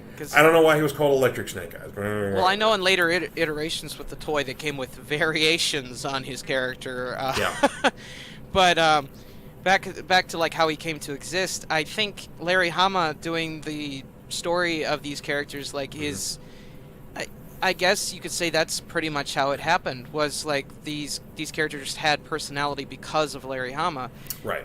The personalities were crafted there and then expounded on with Ron Friedman in the original miniseries, and then expounded on further as the show progressed. So, right. Simply the initial concept, I think, is just the toy. Well, and the thing is, too, is that, like you were saying with Larry Hama, of course, Larry started off writing all the file cards. He was a writer for Marvel, and had been doing some stuff, with them for, a period of time anyway, because he's also an Army veteran as well. So that was one of the key things with getting him to write the G.I. Joe comic book, is that he was a Army vet. He was in Vietnam, so he had a lot of credibility to come with. Wow. But he was given the task of writing the file cards for the original 9 characters, and all the characters are based on people he served with, whether it was friends of his or commanding officers or whatever else. All those original 9 characters were based off people he knew. Larry Hama served with a ninja. Snake Eyes was his nickname. Snake Eyes served with a ninja that was nicknamed Snake Eyes. No, Larry Hama was the ninja. Larry Hama's nickname, with the everybody kind of they had nicknames for each other. Yeah, his nickname was Snake Eyes. I guess it was like gambling sort of thing like that, and he wasn't very good at it. But that makes a lot more sense. That's where Snake Eyes comes from. But then basically where the ninja stuff came from was the 1980s. because everybody loves ninjas in the 1980s. Thank you, Sho Kazuki. But yeah. So okay, you taught me something because I didn't know that Larry Hama was a vet. I know. Yes, sir. I have some information on. So tomorrow night we're going to be covering GI Joe again. We're going to be going over on Cartoon Commotion. We're going to be going over the first and second miniseries with a focus on the heart of a hero, and the final note I have is also on Army, but it's an entirely different person. So I'm interested to learn about Larry Hama's career as well. That's cool. I think that's cool that you brought the comic book angle for me. Thank you, George. Hey, you're very welcome. My pleasure. Yeah, that's the thing, too, is that Larry is so attached with the G.I. Joe property because writing the cards and then writing, trying to think how the original G.I. Joe series went 162 issues, had a couple other, iterations through different companies, and then when IDW Publishing got the rights, they said, let's bring Larry back. They brought Larry back literally with issue 163. And then Larry continued the book until IDW just lost the franchise, where he ended with issue 300, leaving us on a cliffhanger, so fans were hoping Larry would come back to the book, and the good news is he is. Image Comics pulled a fast one on us. Robert Kirkman pulled a fast one on us as well. Robert, of course, the creator of The Walking Dead, pulled a fast one on comic readers who were fans of The Walking Dead and basically did not tell us when the last issue of the book was coming up until after it dropped. And he's done a similar surprise again because he had a new book come out that's now in its second issue called Void Rivals. Seemed like it was a new sci-fi book, new world sort of thing like that. But hey, cool, Kirkman, we'll check it out. Towards probably like 3/4 of the way into the book, all of a sudden we have a cameo by the Transformer Jetfire. Out of nowhere. Minds are blown. People are like, what is going on? And then we get to the end of the book, and there's a letters page in there, and basically Robert Kirkman is explaining that we are now in the Energon universe, which is now a shared universe between G.I. Joe and the Transformers. So this November, we're going to get new books from Image Comics, from Transformers. We're getting two different... there's one book that's a Duke comic, one that's a Cobra Commander comic, but most importantly... Larry Hama is coming back with issue 301 from Image Comics, which will start off kind of where he left off with 300, and then eventually transition into this new shared Energon universe, and also bring back from the dead the original Snake Eyes. Wow. Yeah. Okay. Yeah, it's an exciting time to be a fan of that kind of stuff. Wait, let's rewind a minute. We gotta go on back to the topic, because I don't know if we've completely covered the idea of favorite cartoons of all time. I think I've covered one of mine. No, I think we got some more comments. Oh, yes, please. Let's see what's going on. Anybody else? Favorite cartoons of all time? No, there's lots of Sherry Edgen and Dave Mattingly here. Mm-hmm. Well, because, they're our best fans. We love these guys here. Actually, Sherry we were talking about the origin of Snake Eyes. Sherry has a good point here to make here. Talking about the origin of where Snake Eyes came from as a toy. The toy maker took an unpainted toy and put a mask on him because they ran out of money. They originally called him Ninja. The toy sold like hotcakes. Then Snake Eyes came to be, basically. Very interesting. Yeah, they apparently couldn't afford a detailed face painting, so that's kind of why his mask is very basic. But yeah, so they ran out of money and just, hey, let's make a figure with no face and he's all black and the kids will like him. Very interesting. Yeah, but yeah, he was originally billed as a commando, but yeah, I mean, my first two figures were Snake Eyes and Breaker. And Breaker I always thought was kind of funny in the comics because he always chews on bubblegum. And then, yeah, because he's always blowing... He was funny in the cartoon as well. Yeah, because he's the communications officer and he's always blowing bubbles. So it's like, how can you communicate when you've got gum in your mouth? I mean, anyway. He kind of saved the day in the first miniseries with connecting to Duke in the temple or whatever they were hiding in. Yeah, that's true, yeah. Yeah, so yeah, he's a lot of fun. But yeah, again, we talking about our favorite... It was a broadcast he was intercepting, I think. It was, yeah. But yeah, you're right. Getting us back on topic here. I mean, again, it's purely a subjective thing of what's everyone else's favorite cartoon. Because I mean, aside from GI Joe, I grew up on a heavy dose of Hanna-Barbera stuff. Especially getting into like the action series like Thundar the Barbarian, Space Ghost, the Herculoids. Love that stuff. Still very much. I have the incomplete series on DVD of Thundar the Barbarian because finally Warner Brothers released it. So would you say that Thundar the Barbarian is your favorite cartoon of all time? No, because I also have the complete series of Dungeons and Dragons because they released a box set of that. It's really cool too because it's a box set they released several years ago, but it has like a nice detailed book talking about the series, player character sheets of all the characters. So if you're an actual D&D player, you can actually use the kids and playing in your campaign. But most importantly, it contains a radio play version of the final unfinished episode of Dungeons and Dragons, where the kids actually made it home. Wow. Yeah. I wish they had done that with Silver Surfer, because Silver Surfer ended on a cliffhanger also. That was a good show. There was some 90s Marvel shows that kind of flew under the radar. Because we had the Iron Man, you had the Fantastic Four, but the Silver Surfer show was really, really good. Did a great job of kind of introducing kids to the cosmic side of the Marvel universe, and they got deep too. See, I think I got to go back to what you said, like how subjective it is. It's cartoons. You're always going to have a favorite, but you're going to have multiple favorites because they all bring something different to the table. Absolutely. Every single one of them, no matter what you do, even if it's like all action cartoons, there's so much variety in those that you can't just pick one. I mean, Biker Mice from Mars is incredibly different from TMNT 87. Yep. It's incredibly different, and yet both are very comparable in the sense that they are both mutated creatures, or at least anthropomorphic creatures, and they both have this sort of hero identity, and they both kick butt. So it's hard to compare every cartoon in existence and say, hey, this is the favorite, this is the best of all time. Absolutely. Because I mean, there's so many other cartoons that were, well-loved or highly underrated, or maybe just because of, rights issues haven't stood the test of time because they haven't had any replay value. But like, for me, one of the most highly underrated and greatest cartoons of the 90s, Pirates of Darkwater. I have heard tell of this. Yes. I have.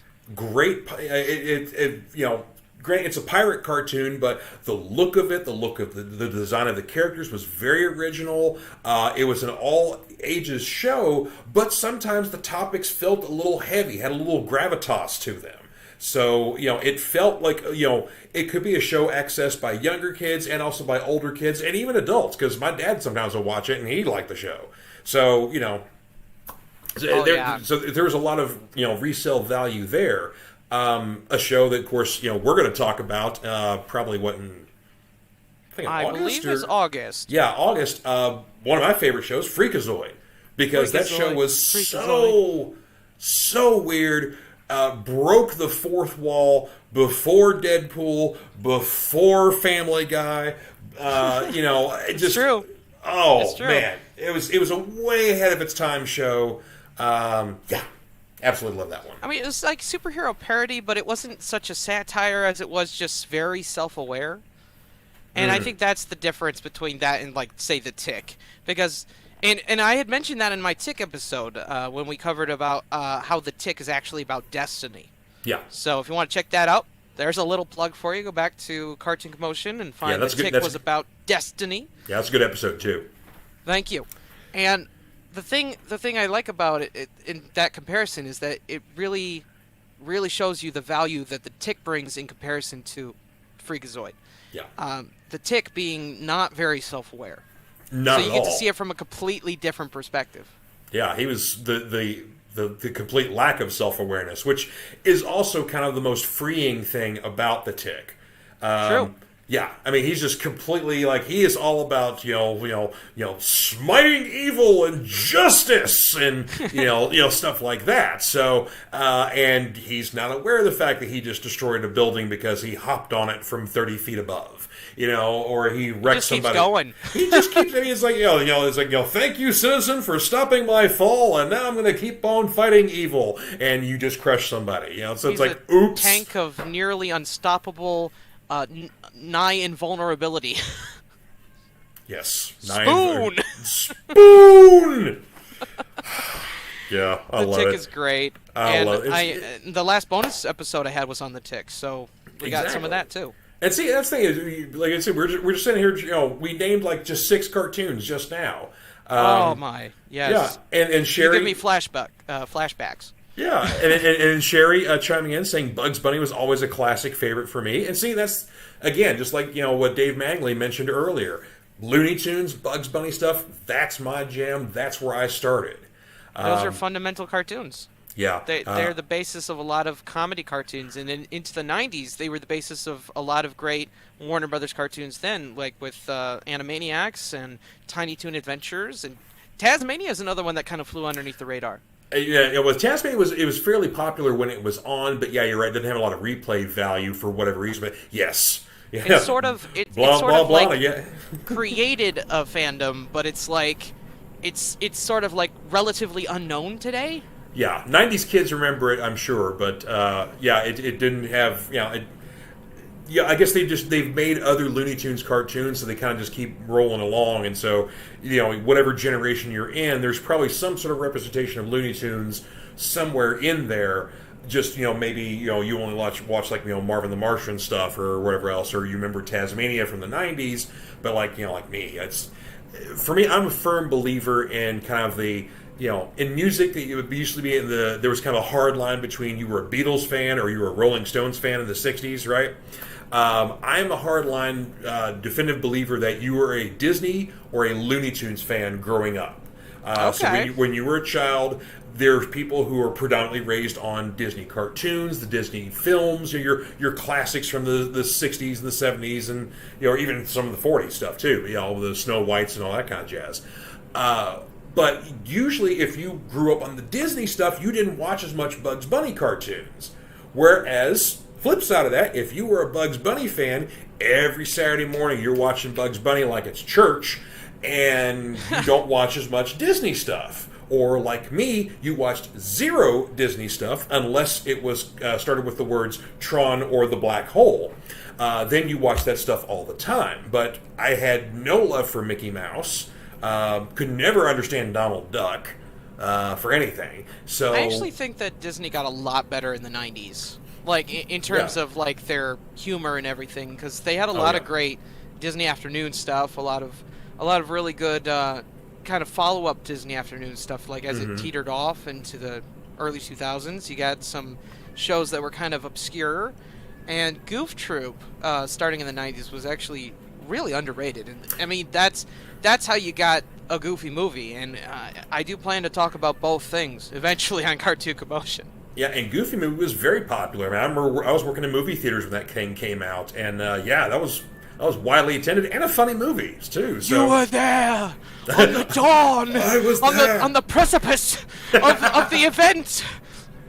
You were there. I've been there for a few things in pop culture there. So we were talking Lord of the Rings, before the show started here, and or talking the movies, and there was a screening a theater in Louisville did where they showed the extended cuts of Fellowship and Two Towers, and then the final movie was basically going to be the as brand new theatrical cut of Return of the King. So I was there for a good 8+ hours. Seeing all three of those movies, and then basically ending the night with a midnight screening of Return of the King. So I didn't get home to somewhere around dawn or whatnot, but yeah, it was amazing. So wow, yeah, I mean, first-hand experience like that's something to cherish. Yeah, it was amazing. Of course, it was one of those wonderful fan kind of screenings too. when they used to have like midnight screenings for like Star Wars movies, before they started doing the sneak previews that started at 3 p.m. It used to be you'd have a sneak preview on Thursday night, and it was one showing before the movie would open on Fridays. Now you have like 7 or 8 showings on Thursday, so it's not the same thing anymore. I digress. Fan showings for some of these midnight screenings of like a Star Wars movie or a superhero movie or something like that with an all fan audience is a beautiful experience. So, because it is. Yeah, because we're all reacting to the same things, or we're yelling out different things, or whatever else, so it's great stuff. Well, it's kind of like what you're trying to do here with the building of the community. It's like have that shared experience, and like you're all here talking about it. Like, hey, what did you read? This is what I was reading. So it's like a comic book club on steroids. It's awesome. Yeah, I love it. And speaking of people chiming in here, the purveyor of all things Cereal Box, John B. Pica, praise be his name. Hiya, Fanatics. You know what the B stands for, right? What's that? Beyond. Well, because he is Johnny Beyond, yes. It's Johnny Beyond Pica coming to you live. That's right, yeah. And he'll be on the Back of the Cereal Box podcast tomorrow. We're talking about Scooby-Doo. Yep. So don't miss it. And, of course, if you're in the Tennessee area, you got to check out Johnny Beyond live. If you like good old-fashioned magic show, Johnny's got some great style, awesome tricks, very skilled magician. I almost said musician. He can sing, but I'm not sure if he plays anything or not. Is he musically magical? Yeah. So check out Johnny Beyond live. Tickets are on sale now. So, yeah, got to check that out. Get some magic. Get some magic in your life. So, and Sherry chiming in one more time here. Totally agree about the split between Disney or Looney Tunes, because Looney Tunes got her young in life. So there you go. Mm-hmm. Looney Tunes is, basically how I was raised also. I mean, I think I grew into Disney because, like, I for some reason I've always been able to, hiya, pal! And I don't know where that comes from. Oh, boy. That's pretty good, though. But hey, thank you very much. You're welcome. Oh, boy. Yeah. If I could do anything, I was more of both the goofy and gorge. I could not. I don't know. I got that mid-range, so I don't know where it'll take me to all kinds of places. Yeah, you have a much higher register than I do, so your Mickey sounds good. My Mickey sounds more like Peter Brady going through puberty. So the voices I find myself capable of doing are always, there's something that I pick up on in the voice, and it just starts coming out naturally. Cobra Commander. I got a little bit of that going on. That's pretty good, though. That's a really good Cobra Commander, though. I did a whole bit once on the channel, on Cartoon Commotion on YouTube, and everybody skipped it, so I don't know. I guess they don't like Cobra Commander on there. Well, I'd say one last thing before we wrap things up here. I did have one more clip I had to share here talking about G.I. Joe because... Wait, real quick. Oh, yes. Now back to G.I. Joe. Yeah. I love that. It was just spontaneous. I had to. Yeah, absolutely. Of course, there's several episodes of the series that I love, but one of my favorite episodes was basically where Cobra decides that they're going to form a rock band and basically, spread chaos and disorder throughout the youth of America, sort of thing like that. And let's have some subliminal messages and mind control stuff and sort of while we play, right? It sort of plays on the concept that, a lot of people think that the show was created to just brainwash children into buying toys. So, it kind of plays on that a lot. It plays on that, but it also kind of plays with also what was going on in music media at the time with the basically the censoring of music because of lyrics or objectionable stuff in there, putting the little parental advisory sticker on there. So it probably played in a little bit of that too. But yes, Cobra had a band, and ironically enough, it was formed in the members of Zartan and the Dreadnoks, and they were known as Cold Slither. And One of these days, we're going to get a reunion show because every band reunites. So one of these days, I will get a Cold Slither reunion. But here's a little taste. Action! Everybody, action! We're Cold Slither, you'll be joining us soon. A band of vipers playing our tune. With an iron fist and a reptile hiss, we shall rule. What is that idiot doing? We've heard it before. We're not gonna play the game no more. I love that. I remember watching this. Like I totally blanked on it, but I remember watching this, and it was just as bizarre then as it is today. Yeah, and it's great too because the director tries to break things, and later on the clip, the director tries to break things up, and then basically Cobra Commander comes in, beats up the director, and goes into finishing directing the music video. All right, everybody watching, I got to add a little. I don't know if it would be proper to say caveat, but a point. I got to add a little, icing on the cake here. Oh, please. This is cheese. Okay, we got to talk about 80s and cheese. It is not a negative thing. You got to see the cheese in the 80s as a wonderful thing. Okay? Cuz this show is loaded with cheese, but see the thing is, you can have variety of cheese. In the 80s had lots of variety of cheese, and this is like a sharp cheddar, a really fine sharp cheddar versus like a really bad, what's the smelliest cheese you could think of? Limburger. You got a Limburger. You got a Limburger on the opposite end of the spectrum here. This is not a Limburger, okay? This is a really fine sharp cheddar.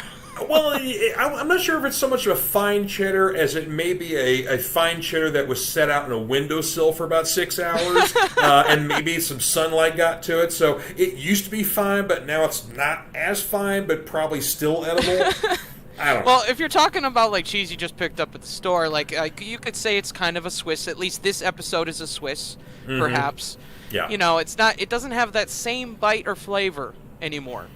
It doesn't. Yeah. In this particular instance, but see, that's what makes this show so great. You get these like knock out of the park like epics, and then you get these ones that are so strange. Like the concepts that they came up with Cobra are just phenomenal. Yeah. I mean, he could do. I mean, the comic book. Let's talk about real quick. Saturday Morning Adventures. They brought it back. The concept of that was that Cobra's massive, world domination plan was to get a genie for like the Aladdin's lamp, and he wishes for like the most basic things, dude. I mean, he could have gone all out, but he I want a giant trooper. I want, it's all just the most strange. And then the genie turns on them. Yeah. Well, because basically the genie's just kind of tired of Cobra Commander's stuff, and it's like, all right, this guy's lame. So, Duke, what y'all doing over there? Oh, cool. You're going to fight these guys? All right, I'll help. Yeah, and so... Don't question my brilliance. No. Yeah. So, but, that's the thing, too. It's, of course, what it really comes down to, what they never did in the cartoon, but the origin of Cobra Commander, he's a used car salesman. Right. Yeah, he's a used car salesman. Yeah, I remember that. Yeah, he's a used car salesman who basically gets disgruntled with American life and the government and whatever else, and basically starts up his own militia. So essentially, Cobra is a much more highly funded, organized version of the January 6th guys. So it's they're they had just a couple more bucks than those fellows did. So that's but Cobra's origins were very non-impressive and kind of lame. So it kind of fits. It does. And I think in the movies they explained that Cobra was actually a member of a group called Cobra Law. Yes. Yeah, they the movie, I said movies, but I meant the series going into the movie. Well, no, actually, they initially were going to release G.I. Joe the movie as a theatrical movie. Unfortunately, Transformers the movie came out first. Yeah, I know the story. But please tell for the audience. So basically, if you're probably aware that Transformers the movie, the 1987 film, was very popular when it came out. Unfortunately, it was also highly traumatizing because we had, within the first 15 minutes of the movie, the majority of the Generation 1 Transformers Autobots all killed by the Decepticons, and then you get this amazing showdown between Optimus Prime and Megatron, a fight for the ages, where Megatron wins and Optimus Prime dies. Not Jiggy's favorite part. I feel you, Jiggy. I mean, I was just, like many other children in the audience watching this film, we're like, okay, well, he's going to get better by the end of the movie, and then the end of the movie happens, we got this Rodimus Prime, jagweed. I'm like, who is this guy? Nobody likes you. And, it's like, sorry, Judd Nelson, but no one cares. Where's Peter Cullen? And we get to the end of the movie. We get to the end of the movie, and Optimus is still dead. I'm like, no! What is this? So, yeah, it was... So because of the highly traumatizing and then extreme second-week drop-off at the box office, Transformers the movie is considered a failure. So G.I. Joe the movie was going to follow shortly after in the fall, and of course it was going to do a very similar thing, launching kind of new characters, new toys, and was planning to kill off Duke. Yeah, they learned from that mistake. Yeah, so like, oh, okay, so we're not going to kill off Duke. He's going to get stabbed through the heart with a snake, and he's only going to be in a coma. And by the end of the movie, he's out of the coma. Gotta love comas. Poor Duke, man. He was, think about it, it was the ultimate power nap. He went through 2 comas in the series history of G.I. Joe. So Duke has had a lot of head trauma. And but Optimus Prime died twice. But he's a robot. Duke's just a regular human. He's not just a robot.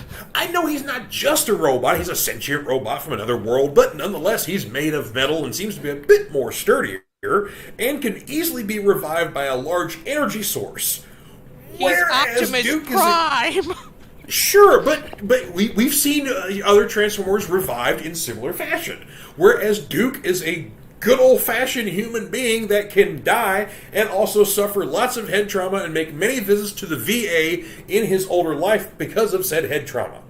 So I'm just saying, there's a lot of the Transformers, though. I mean, they had these sort of like more permanent deaths towards the later seasons. They really did. Yeah. I mean, they had an entire catacomb of dead bodies floating around in space. Which is weird, yeah. It was so bizarre. It was, yeah. It's like we're just going to send our dead off into space like pirates, like in the water. Like they died, so we're going to give them a burial at sea. There they go. and then in the same instance, they bring Optimus back from the dead as a zombie. Yeah. Just to then kill him again. But then also resurrect him and he's back. Yeah, it's traumatizing. I mean, if you think it's bad the first time. Yeah, when they go and bring Optimus back in the regular series, and then he's like this evil zombie version. He's not like good, and so then he gets killed again, and then they bring him back the right way, and he's fine. But it's like, he did break free from the hypnosis he was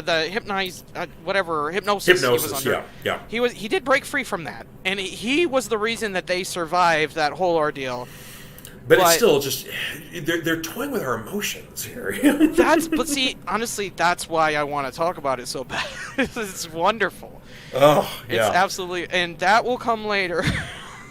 We're hinting at so many cartoons I'm going to eventually cover on Cartoon Commotion. Excellent, yeah. That's the thing. The 80s children went through a lot of trauma, basically, with your general media, between, Transformers the movie, the never-ending story, I mean, all kinds of stuff like that. There's some severe trauma we all went through here.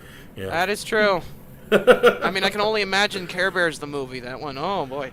I've seen Remember Care Bears the movie being okay. Well, there was that whole, I don't know if it was The Land Without Feelings. I think that was... Oh, yeah. Well, that was... Yeah, but I mean, the Care Bears brought feelings there, and they turn all the gray things colorful, so it's all good. That's true. Yeah. That's true. Yeah. They went through a land... They went through a land with no color, no feelings, but the Care Bears brought color and feelings, so everything's kosher. So, yeah. It worked. It did work out. Yeah, Tenderheart didn't get his heart ripped out at the beginning of the movie and not be still dead at the end of the movie. Everything's cool. the Care Bears are okay. This is terrible, but now I'm visualizing like stuffing, like the stuffing ripped out of the bears, and that's just sad. And that's just sad, but somebody's probably made fan art of it somewhere. Oh, yeah, I'm sure, yeah. Well, man, I tell you what, we have had ourselves a good time here today talking cartoons and all things geekery over here. But we've been here for an hour and a half talking here, sir. So it's been Mondo excellent every minute.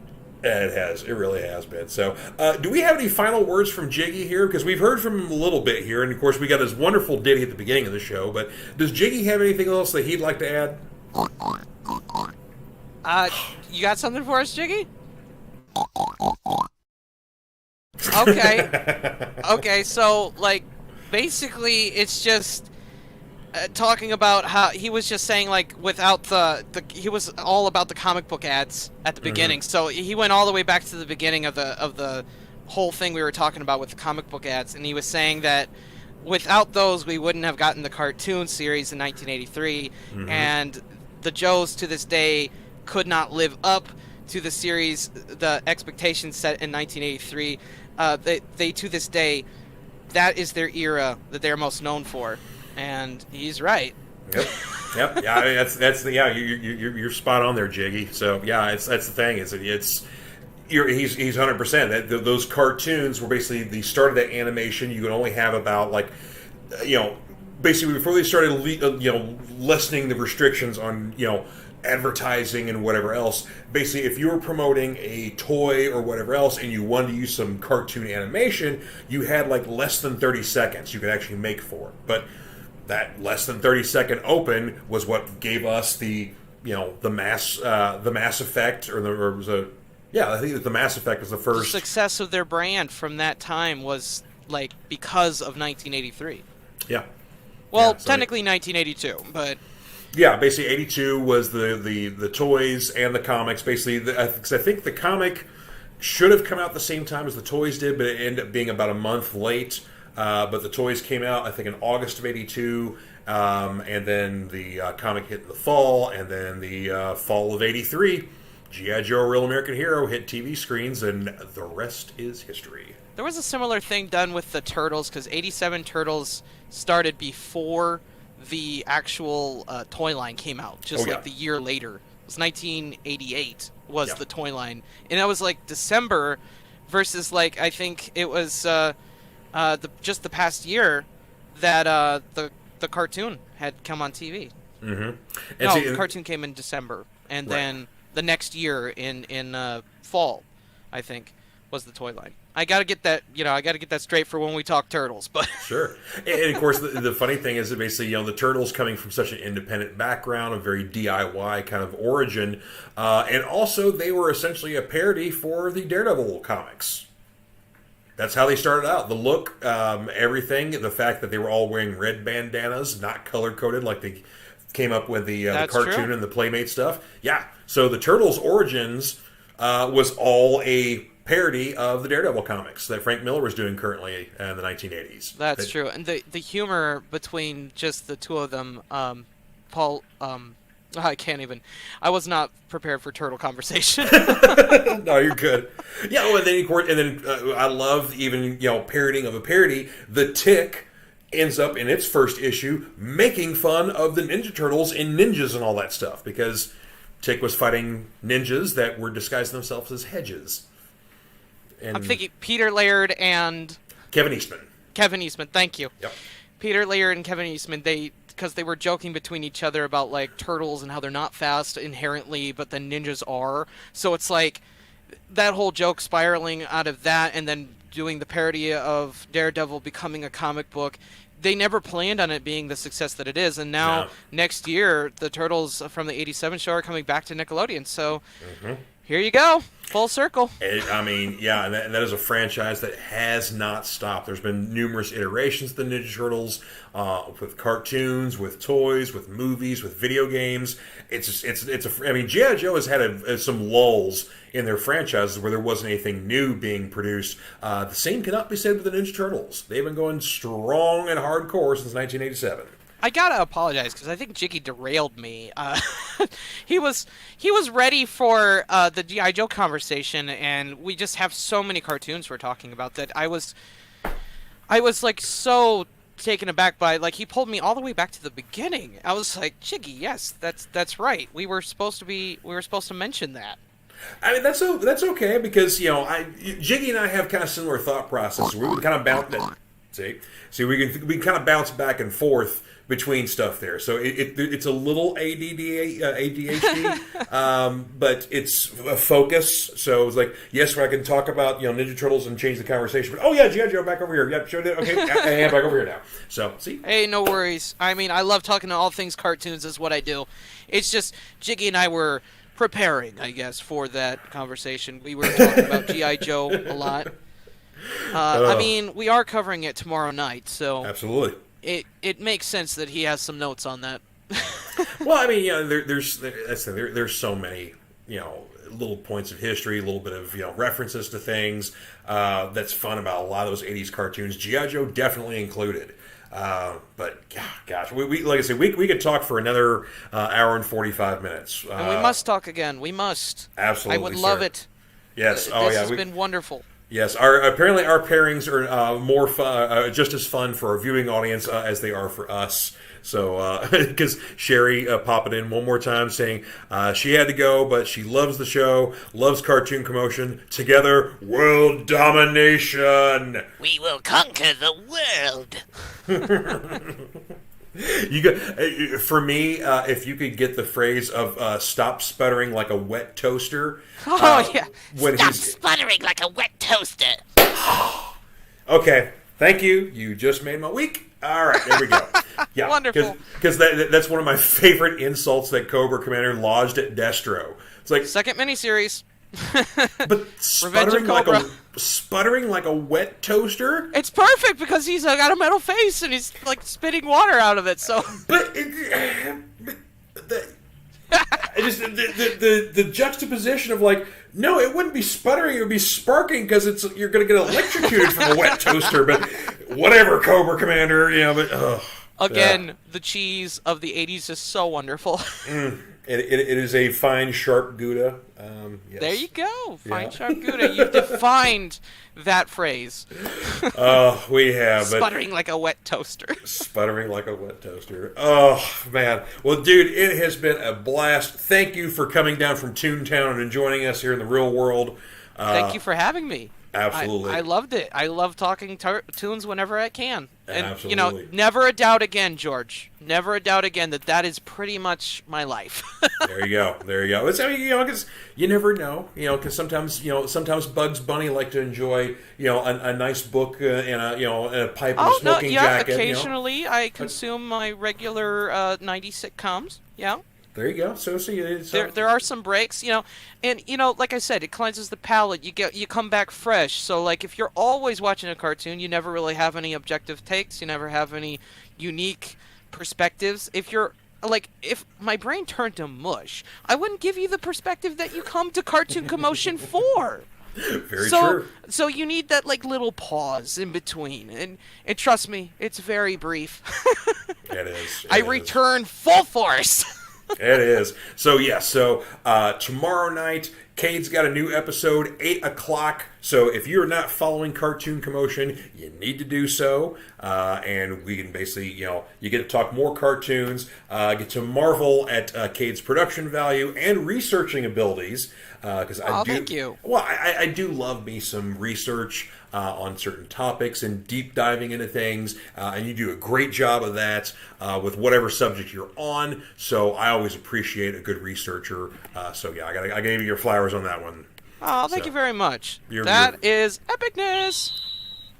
Yes, lovely. So thank you very much for being on the show, and thank you very much, Jiggy, for joining us as well.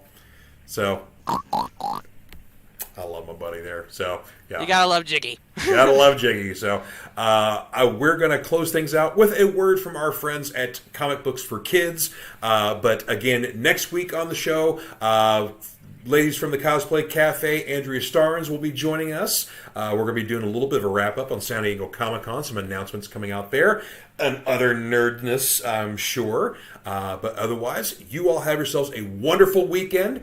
Take care, and thanks for stopping by the Fanatic Forum. Y'all take care. Keep it unreal. Yeah. Comic Books for Kids provides comic books to kids in hospitals and cancer centers across the U.S. It's a place where we can all work together to make sure every child has a comic book. 100% of all proceeds go towards the kids. It's about making a difference, and while they're in the hospital, allowing them to fly like a superhero, battle dragons, or rescue teddy bears. We are in every state in the country and now support over 160 hospitals. Every month, we add more. Visit cb4k.org.